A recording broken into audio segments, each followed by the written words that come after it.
See,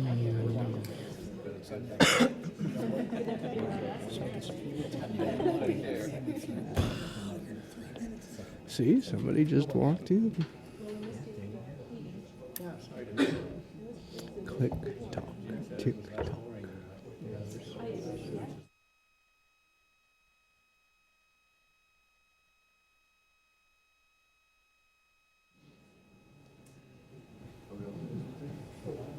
Well, I can just imagine someday Julie will be in charge of the clock.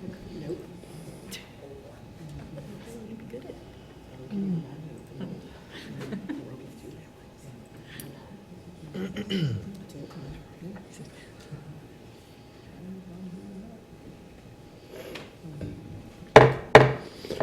Welcome everyone to the November 20th, 2019 meeting of the Lawrence-Douglas County Metropolitan Planning Commission. Before we get to the regular agenda items, we have some housekeeping things to go through. The first is to receive, amend, or approve the minutes from our meeting that spread over 2 days last month. And if everybody's had a chance to review those, are there any suggested changes or modifications?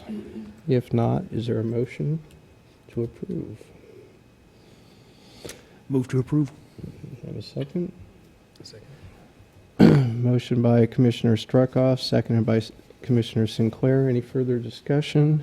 Seeing none, all those in favor? Passes 10-0. Are there any committee reports to receive from over the last month? I think every meeting was canceled. MPO's tomorrow, so.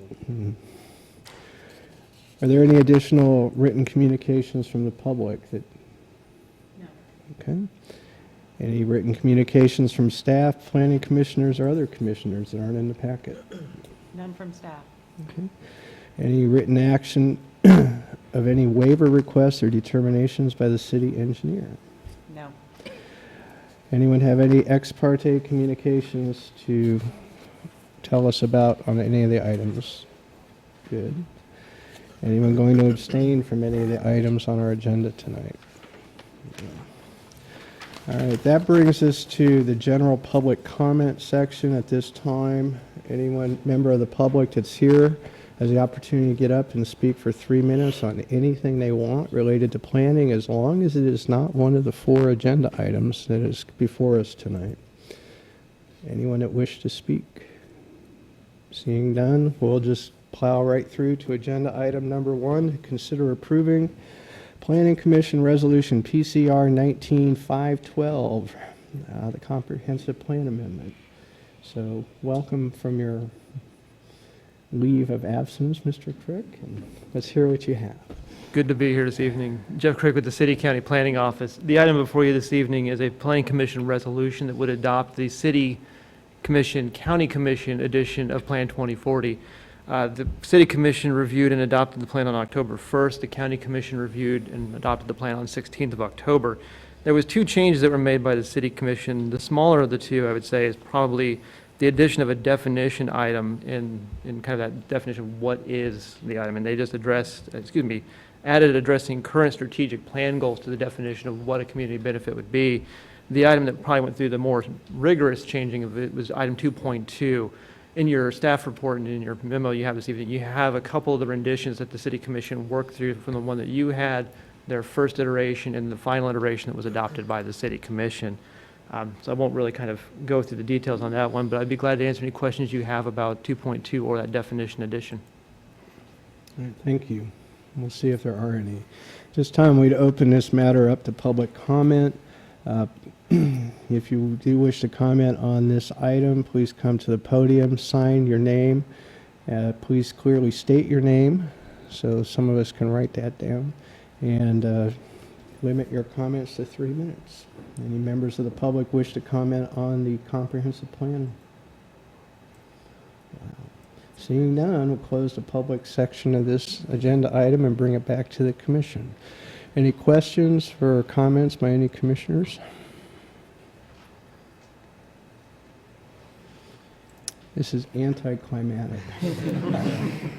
All right, seeing none, do we have a motion? Here, I think we should do it. I guess I'd make a, Yes, I'll make a motion.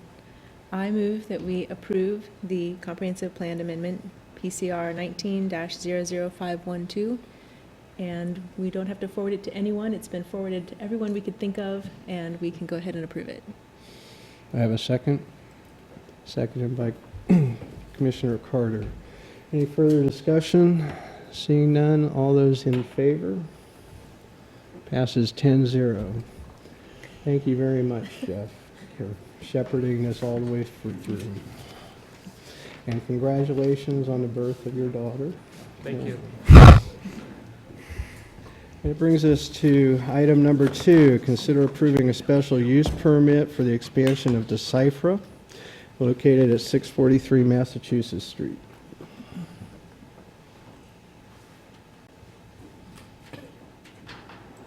This item is actually Mary Miller's, and Mary could not be here this evening, so she has prepared her presentation, including audio, to go along with this. So this is a little bit of a different presentation. We'll answer any questions if you have any afterward, and don't expect this to be a regular thing.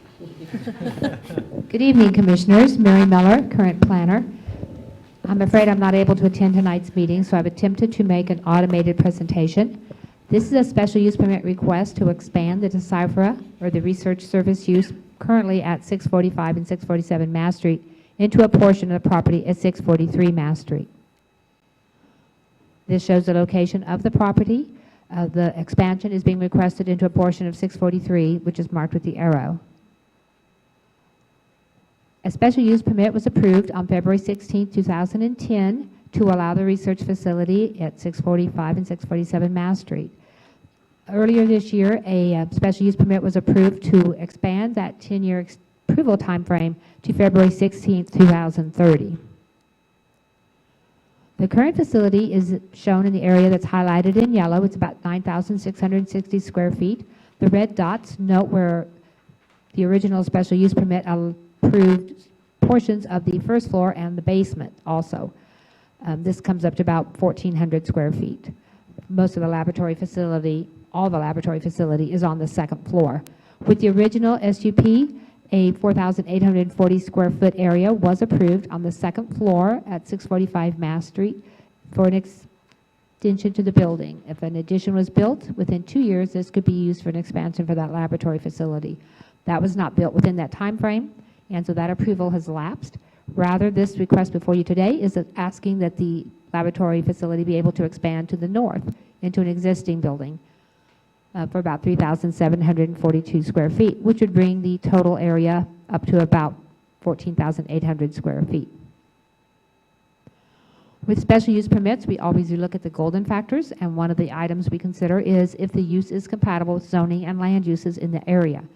The area is currently zoned CD, downtown commercial, and to the west we have GPI, or general public and institutional use zoning. The area is within the downtown commercial urban conservation overlay district, which is shown by being highlighted pink in this graphic. The graphic to the right shows the land uses in the area that have been assigned by the Douglas County Appraiser's Office. These are not zonings, but the blue indicates the general institutional uses, such as the post office and the library. To the east, we have the purple to show an industrial use, which is the former General World production building. And then the red is the commercial area, which is a mix of uses. We have residential, office, restaurant, retail. So it is a mix of uses. Based on this mix, the proposed use and this proposed expansion would be compatible with the land uses in the area. We also look to see, is the proposed use compatible with adjacent land uses? The graphic on the top shows where the facility is located and where the expansion is proposed. It's currently located on the second floor of the buildings as shown in A and B, and the expansion request would allow it to extend over into C.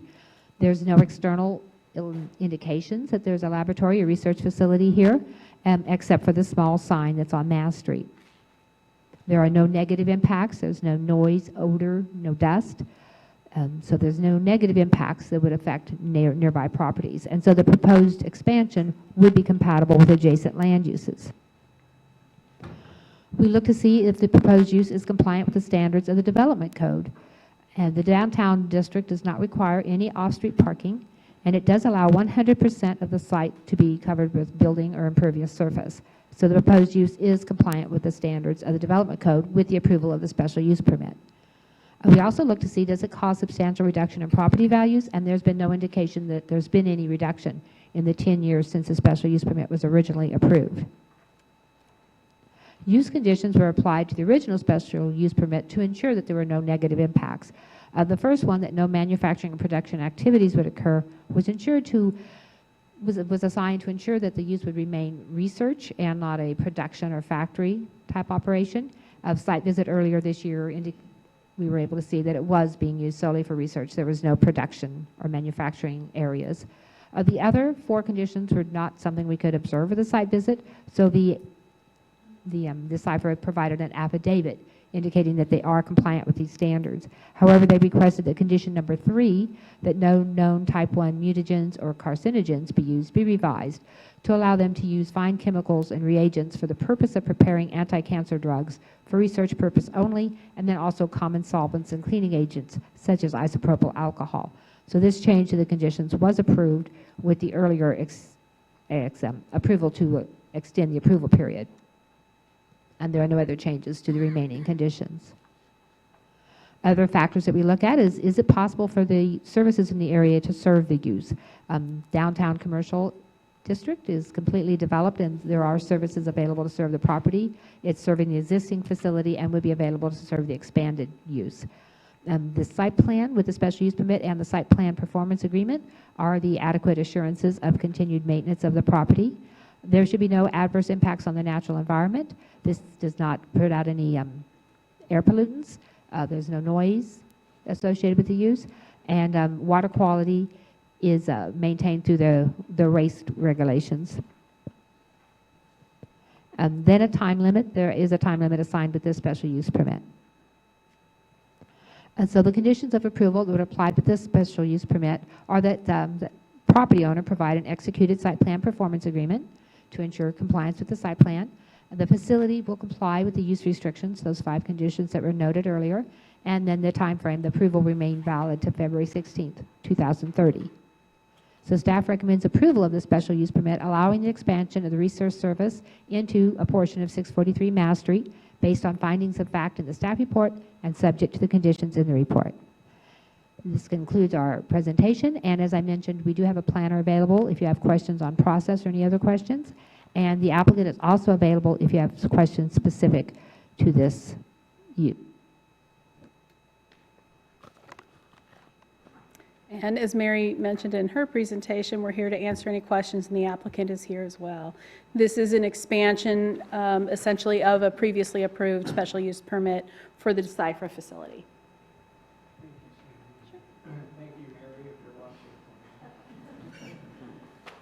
At this time, we allow the applicant to speak. And please state your name and try to limit your comments to 15 minutes or less. Good afternoon, Commissioners. I'm Matt Goff with Barber Emerson Law Firm. I'm here today on behalf of the applicant. Good job, Mary, on your report. That's great. Wish I could do that. But this was actually an expansion of something you recently extended several months ago. So I'm pleased to answer any questions you have. We agree with the staff report and appreciate your consideration. Thank you, Mr. Goff. At this time, we open this matter up to public comment. Any members of the public that wish to comment, please come to the podium, sign in, clearly state your name, and only address the commission. And please limit your comments to 3 minutes, although we don't seem to have a clock. Oh, there it is, over there. All right, seeing no members of the public, we'll close public comment and bring it back up to the commission. Any commissioners have any questions for staff or the applicant? Any comments or motions?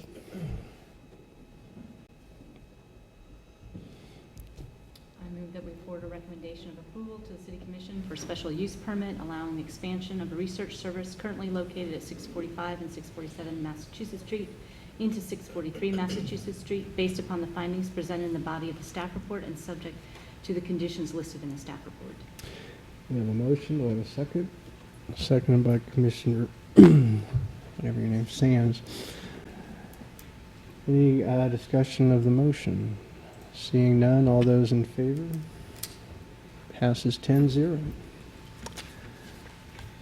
Thank you. It brings us to item number 3, to consider approving a conditional use permit for a boat and RV storage located at 568 North 1800 Road.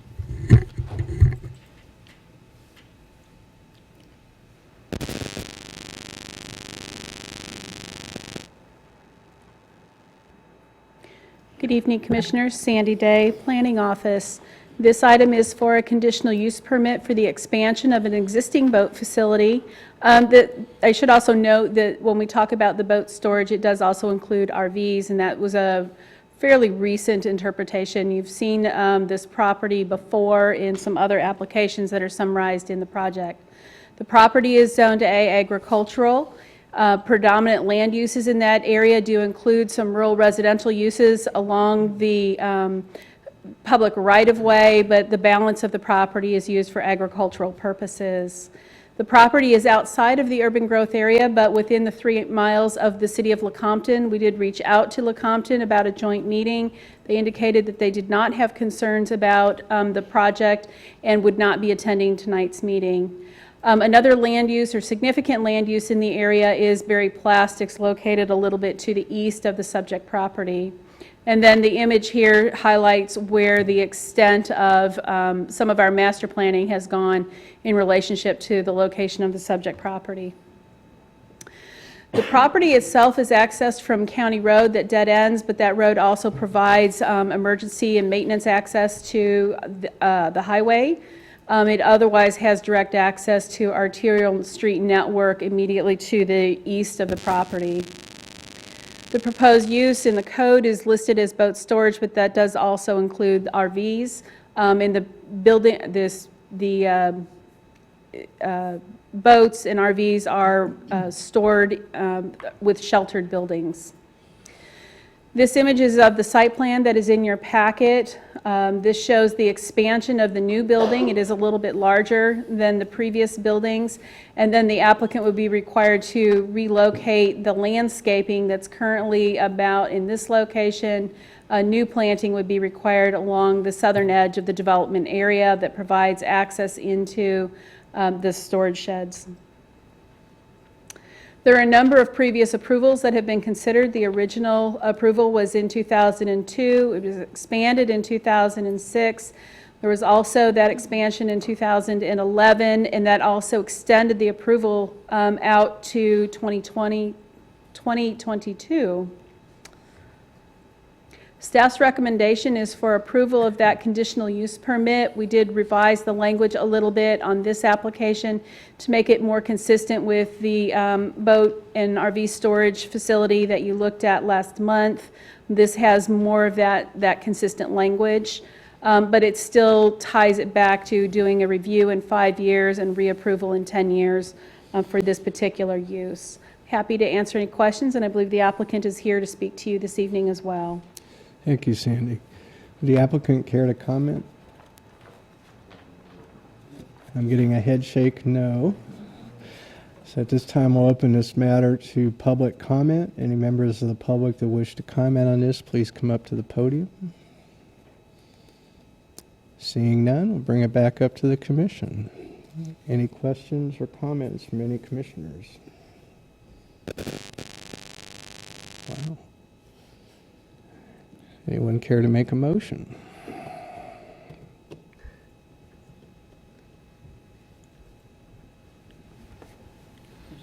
I move that we recommend approval of the conditional use permit for boat storage use to the Board of County Commissioners with a recommendation for approval based upon the findings of fact found in the body of the staff report and subject to condition 1. Motion by Commissioner Sands. Do we have a second? Is that it? Second by Commissioner Butler. Any discussion of the motion? Seeing none, all those in favor? Passes 10-0. Brings us to item number 4. Consider approving a conditional use permit for a private swimming pool located at 510 East 1700 Road. Good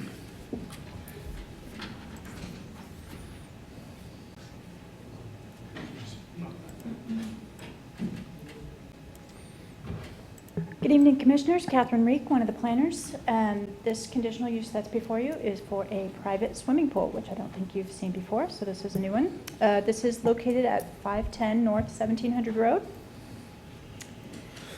This will show you on the location map where we are talking about. This is outside of the urban growth area. The surrounding zoning for this particular property, it's kind of in its own little subdivision of rural suburban homes. The rest of the property surrounding it is agricultural. So it's zoned A1 and A in the surrounding area. Surrounding land use for this particular property, the yellow is indicating that it's generally single-family residential, so it would be rural residential use. And then the purple is agricultural use. There is one institutional zone property on the corner. I believe it's the water district or the fire district at the corner there of East 550 Road, North 1700 Road intersection. So the key points in this particular conditional use property, the subject property is zoned A1, as I said, which is suburban home residential in the county. The requested use is only permitted in the zoning district by a conditional use permit. And this one is a little unique because it doesn't precisely fit into the category of private swimming pool. That category was kind of designed for like community-sized pools where you might have a lot of outdoor activity, large groups of swimming. This proposed use would be used more on a home-based business type where they're offering private swimming lessons. However, this is the best category in the code for this particular use. It's still recreational in nature, and it does fit the category, just not to the scale that the code envisions. So that is a little unique in this, and it's also accessory. The primary residence or the single-family residence would be the primary use on the property. So there are no physical changes that are proposed to this site. The physical changes that would be associated with a building permit would be to kind of renovate the structure. They're proposing to add some seating area for their lesson area. I believe they can answer more, but I believe right now the structure is strictly the swim lanes, so they need a little more area to make that feasible to offer lessons. The property currently has a structure, as I mentioned, that contains the swimming pool, and it was used by the former owners for personal training. So the reason why this rises to the level of conditional use permit is these particular owners would like to use it in a commercial nature, not for personal use. And then just to note that this conditional use permit is only for private swimming lessons or semi-private lessons. It does not include events or large activities that could potentially be associated with recreational type use. And again, that additional key point, those specific restrictions that are noted for private swimming pool in the code envision a larger capacity swimming type structure where you might have outdoor lighting, you have to screen your headlights, you might have large groups coming to the site, there might be outdoor activity, might be night activity. That is not part of this particular conditional use request. It also rises to the level of a conditional use permit because it doesn't fit into the category of rural home-based businesses. There are 3 types, and it doesn't quite fit into either one. It's closest to the rural home-based business type 2, but that has a maximum square footage of 3,600 square feet, where this is just a little bit over that at 3,800 square feet. So it doesn't quite fit into any of those categories. Again, the landowners is looking to move this from strictly personal use to offering a commercial type home-based lesson for swimming instruction. At the time of publication for the packet, we had not received any communications for or against. We did get 2 phone calls of people asking, what is this notification letter about? And once we told them what it was, that was the extent of the communications on this particular project. So in our review criteria, things that we are always checking are golden factors. What is the zoning and the uses of the property nearby? This is going to be primarily residential in nature. They are not changing that primary use. The private swimming lessons in the conditional use permit would be accessory to the primary use. It's not changing the underlying zoning district. They're utilizing a structure that's already on the property and modifying that structure. The character of the area is not changing, so underlying zoning is not affected. Character of the area is not changing. They currently are located quite far back from 1700 Road, over 1,000 feet. They're not, county engineering has said they don't need to modify the driveway, so there are no changes required to the site or character for access or any of that. Suitability of the property for its restricted uses. Currently, it's zoned for rural residential, and that is going to continue to be the primary use on the property. Length of time the property has been vacant, has not been vacant. It would be proposed to continue to be used and to utilize the structure that is currently on the property for swimming purposes. Public gain is compared to hardship for the landowner.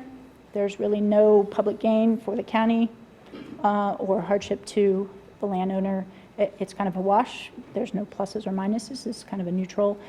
They're intending to, as I said, utilize the property in the manner that is currently utilized, but just offer private lessons in addition. And it does conform to the comprehensive plan. As I said, it's not in the urban growth area, so there's no designated future land use associated with this particular area. So this particular property is located in such a way that a portion of regulatory floodplain falls on the property. It's on the the easternmost portion.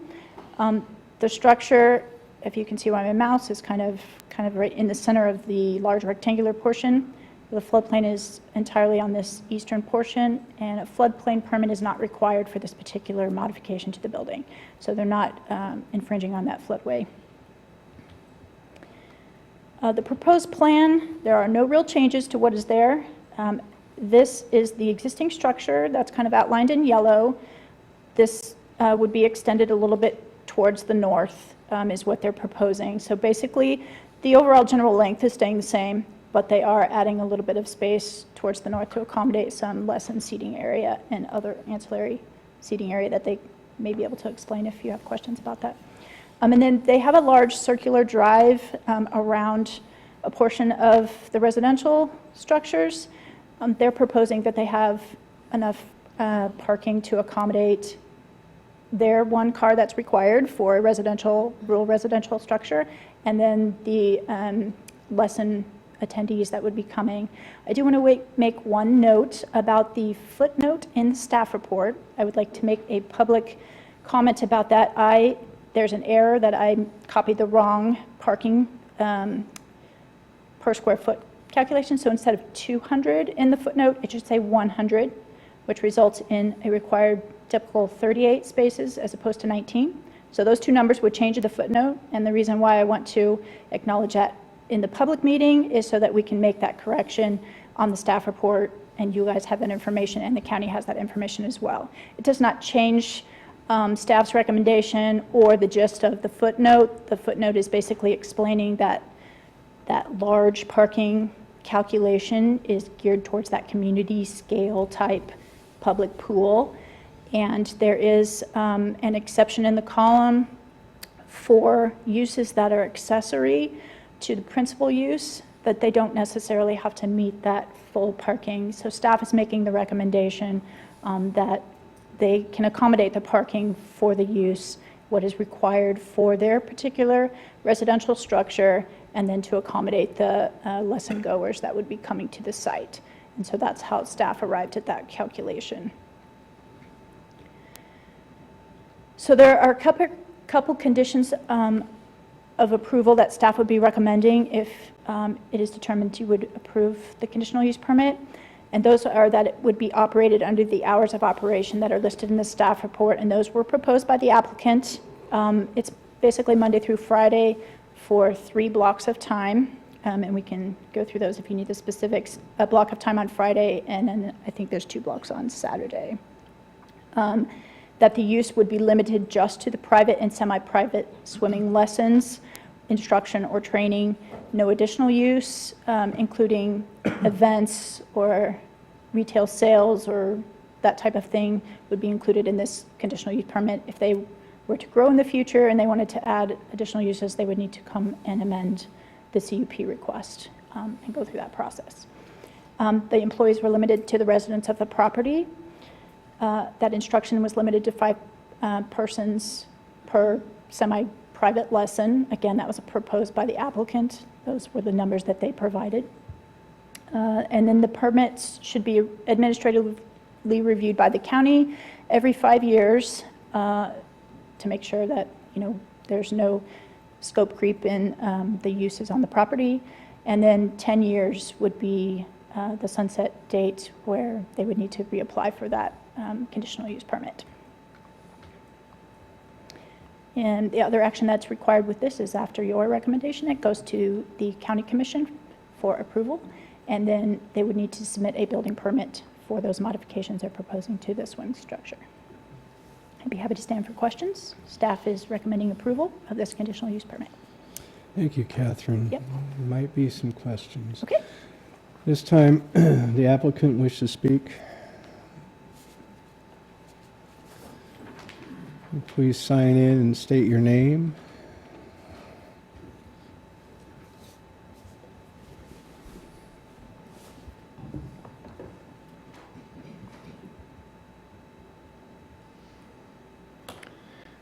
Good evening, Commissioners. I'm Patrick Norman, and I'm here with my wife, Katie, and we're here to answer any questions you might have. We're passionate about swimming. We don't feel like there can be enough places where you can get private lessons in warm water here in the city of Lawrence and surrounding areas. It's incredibly important for young kids to learn how to swim. And part of us purchasing this property was a really unique property that had this structure, and we saw it as a real opportunity for us. We have a family that we have 4 kids that live with us in the property, in the house, and it just was a really unique opportunity for us to buy it. One thing, the pool is not actually in there. The previous owners took the pool out. And so, which is okay, because the pool would probably need to be redone anyway, just because of the state of what the pool was in. So it's basically the structure, and then it's a hole in the ground, so it's the foundation, and a bathroom, and a little, like a little room for where the heater is and stuff like that. So anyway, we're happy to answer any questions that you might have, about the structure or about the plan for the pool. Thank you, Mr. Norman. There probably will be a couple of questions. Sure. At this time, we'll open this matter for public comment. Any members of the public wish to speak on this agenda item? Seeing none, bring it back up to the commission. Any questions or comments for staff or the applicant? Commissioner Sands. Question for staff. So just to clarify, that staff's recommendation is that there's no parking expansion needed. Currently, that's our recommendation. Okay. If they were thinking to expand that use in the future, then That would change the parking would arithmetic. probably change. Because there's the large circle drive there, there's the opportunity for parking. As part of that building permit, if the county determines that they need to surface it in some way that's acceptable and not just park on the grass alongside the drive, that would be part of the building permit. Commissioner Sinclair. Dumb question, Catherine. But I gathered from your reaction that maybe you didn't know that there was no pool. I did not know the pool was not there. Does that change staff's It recommendation? does not. It doesn't I mean, affect the I'm CUP? assuming the Okay. hole is still there and they were going to Okay. refurbish the pool anyway. It does not change staff's Okay. recommendation. Commissioner Willie. So, do you mind either one of you coming up? I want to just ask you. So when you came forward with this idea and they said, guess what, you get to go through this conditional use permit process, did that seem like, oh my gosh, I'm sorry I even mentioned it? Or did it seem appropriate to the scope of your ask? I don't think we were surprised by any of it. We wanted to do it the right way versus doing Yeah. it not the right way. Right.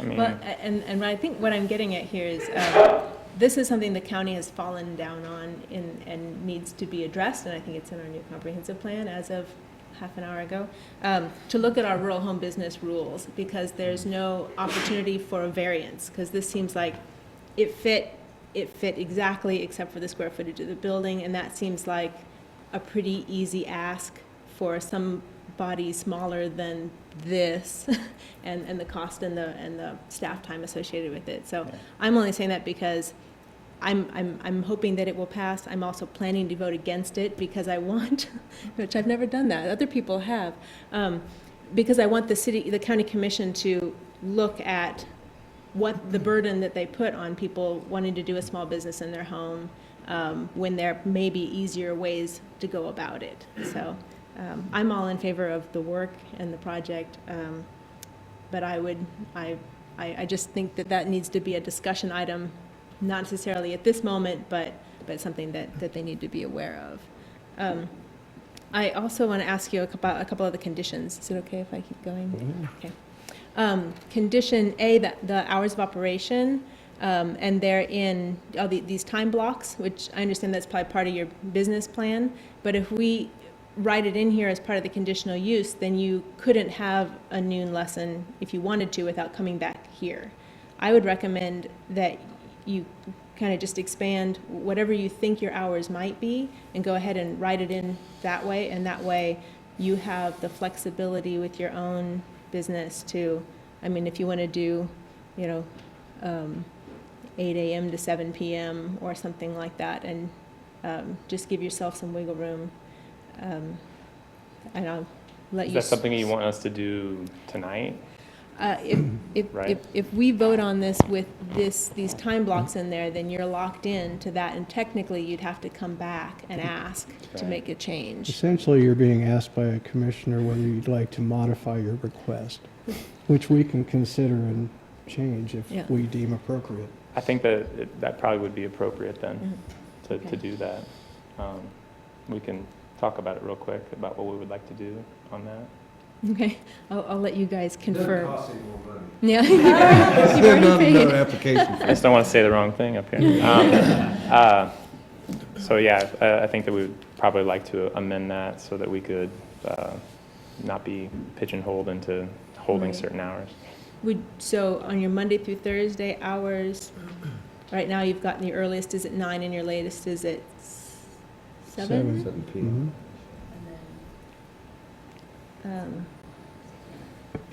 I might suggest a Monday through Friday, even if you don't plan to have as many lessons on Friday, at least you're open to regular workday hours, and that way you can have that flexibility. And then if you want Saturday in addition. Well, given that it's swimming, you probably want to go past normal workday hours for And anybody that extend wants that a to 7 lesson after p.m. work. since they're offering evening. 7 to 7, or Yeah, something like that. gym swim's much And then earlier Saturday than you this. wanna go. Oh, yeah, but that's me. So I think we would like to amend it to 8 to 8, Monday through Friday. And you want the same for Saturday and Sunday? Just leave yourself the flexibility? Sure. Okay. Okay. You don't have to. Thank you. That makes it easy to write the condition. The other question I had was on item C, which is employees being limited to the residents of the property, which under rural home business rules, you wouldn't have to. You're allowed to have employees. And if you ever think you might end up hiring somebody to do one portion of this or another, you could, I would, if you had thought about it at all, I'd go ahead and strike that, because I don't think it's going to hold up any of the process, and it might give you a little flexibility. Okay, then we'll strike that. I'm done. Thank you.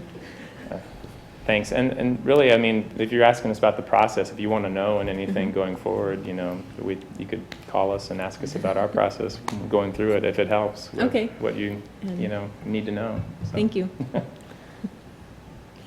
I have a couple of questions about what you intend to rebuild here. Just how large a pool is this going to be? So right now, the inside it was a 2-lane, 25-meter pool. And it will probably, in all likelihood, stay that size. If we do any expansion, it would only be 1 lane or 2 lanes, or a reconfiguration of making 3 smaller lanes inside what was already the existing structure.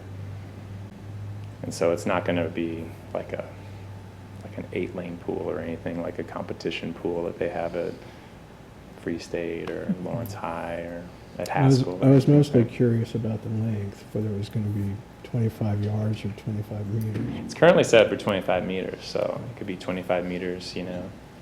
And about the parking, because, you know, staff's used a chart to basically come up with what this is. We're going to have to discuss whether we go away from that chart and allow it to just remain with your driveway.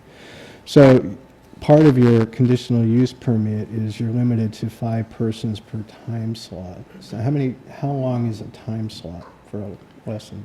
I'd say generally for a private lesson, it's about 30 minutes a time slot, but there may be some special cases where it's an hour or an hour and a half, just depending on what kind of, you know, lesson or. So probably the busiest would be that overlap between the end of one and the start of the next. So you might have up to 10 separate cars out there. Potentially, correct.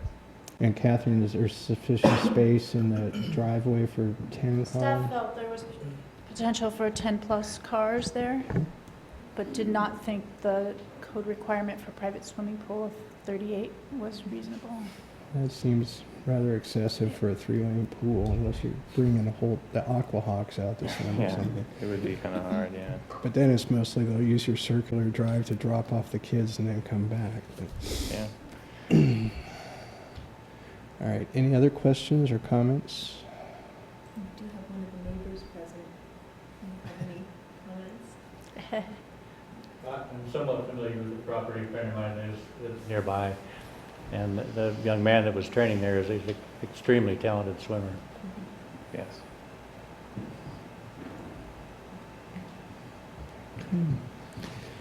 Thank you. Any other comments or questions or motions? We can let you- No, somebody else make the motion. I'm gonna. You're the one that asked for all the Okay, modifications. Are you gonna take it? I was not volunteering. Oh.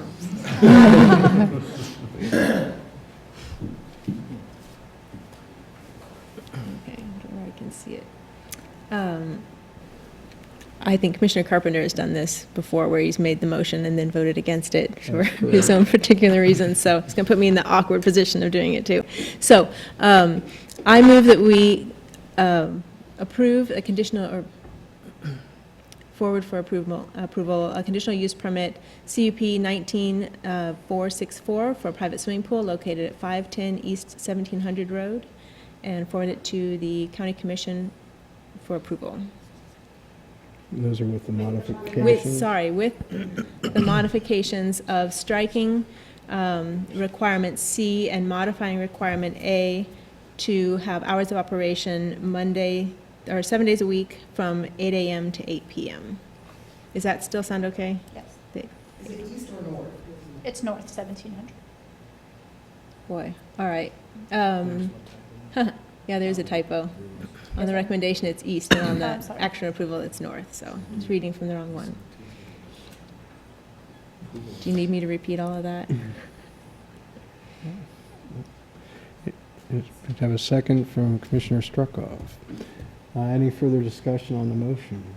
At this time, I would just point out that Commissioner Willies voiced her intent to vote against it for a very specific purpose, to prompt discussion at the County Commission.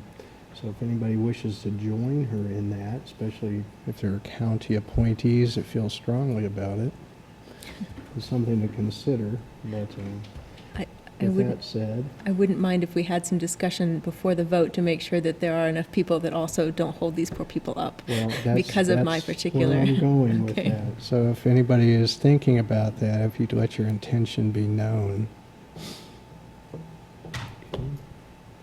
I intend to support it, but I respect the need to have the county planning staff look at creating flexibility in the variance process, because this is one of those where it was just on the edge of so many different criteria, which that seems like it could have been an administrative variance. So Commissioner Will, you've been following the new county zoning codes more closely than the rest of us. Mhm. Is anything that you're bringing up being addressed in those? No, No. no, not in this pass. Okay. All right. All that said, all those in favor of the motion? 9. All those against? 1. It passes 9-1. Thank you very much. That completes our regular agenda in record time. We have a couple of miscellaneous items. One is for any members of the public that are watching. The city is taking comments on what you would like to see in a new planning director. If you wish to participate in that survey, go to the city website, and the Lawrence Listens is one of the 2 items on there right now. You just click on that, and it's a pretty easy survey. And it will take you maybe 5 or 10 minutes at the most to complete. And also, too, just to remind everybody, we have no mid-month meeting in December. So the next time that we'll return is our regular commission meeting on December 16th. So, any other business to consider? Yes. Just also wanted to remind everybody that the next Planning Commission meeting is on Monday, December 16th. It is your only meeting in December, not Wednesday. Thank you for the clarification. All right, with that, do I have a motion to adjourn? Yeah, a second. We have a okay, all those in favor of adjourning, and passes 10-0. 47 minutes. My kids are going to be so